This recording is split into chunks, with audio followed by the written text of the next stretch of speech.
Hi, this video is on beats, and it relates to Young and Freedman's University Physics, Chapter 16, Section 7. This is a chapter on sound waves, and in the 7th section we get to the idea of beats. What's a beat? Well, it's something you eat, but that's not what we're talking about here. A beat is like, actually what came to my mind is sometimes if one person in the car decides that they want the window down, even though the rest of us don't, especially if it's just down a little bit, we'll get this thumping. It's very annoying, very oppressive, and usually we have to roll down, another window or maybe two more windows in order to get the beats to stop. This is a beat, basically. It is the kind of interaction of two waves, at least two waves, maybe more than two waves, that are at different frequencies. So the previous sections, like for example, when we talk about interference, the section on interference was on two waves that were of differing amplitudes, but of the same frequency. But beats come into place when you have two waves interacting with each other that are of a different frequency. It's not a long section, but it does get some involved with some math. It resurrects some old trig formulas you may have forgotten. I know I had. It proves the same thing in two different ways, but the bottom line is this, and I apologize for my drawing. It's not that good of a drawing, is it? It's actually quite horrid.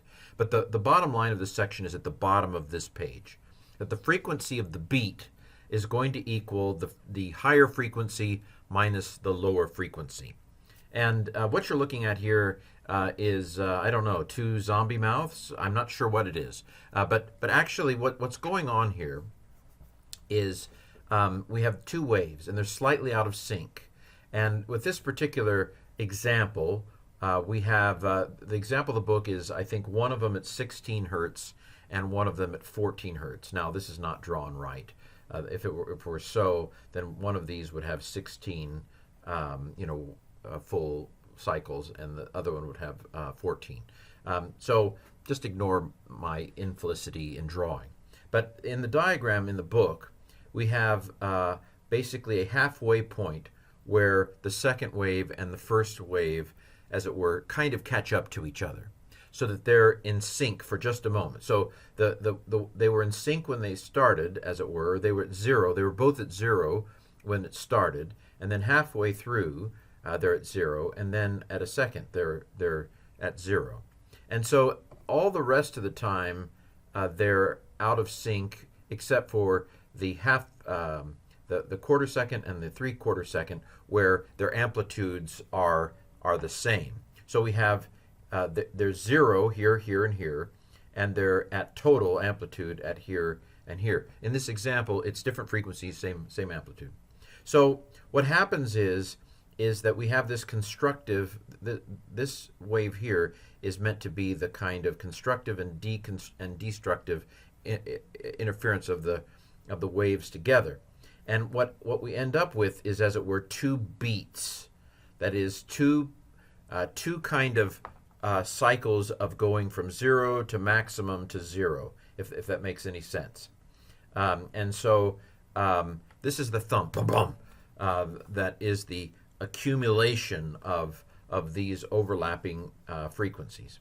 But it's not going to be, it's going to be at maximum amplitude where they coincide, and you can see this is the biggest of the waves, and then it's going to be zero, as I said, at these 3 points. But basically, the bottom line is that if you want to find the frequency of the beat, and I've drawn these lines around to kind of show the overall the beat frequency, as it were. This is 2 cycles per second as far as the beat is concerned that ends up.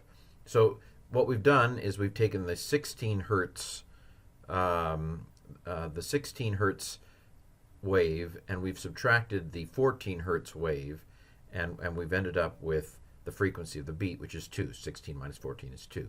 And that's basically what you need to know. What you need to know from this section is the frequency of the beat when you have two different frequencies of two waves with the same amplitude is going to be the frequency of the larger frequency minus the frequency of the lower frequency. And this makes sense because the the second wave is trying to catch up to the first wave, as it were. And so they catch up when the first time that the second wave catches up to the first wave, as it were. It never catches up, but is when basically the first wave has gone through an entire cycle more than the second wave. So it's caught up to where they're equal again. That might help you understand some of the argument that's made in this section. Well, I've talked way too much for something that is very little. This is what you need to know, that when you have two waves of differing frequency, and they're constructively and destructively interfering with each other, you're going to end up with a beat, and that beat is going to be of the frequency of the higher frequency minus the frequency of the lower frequency.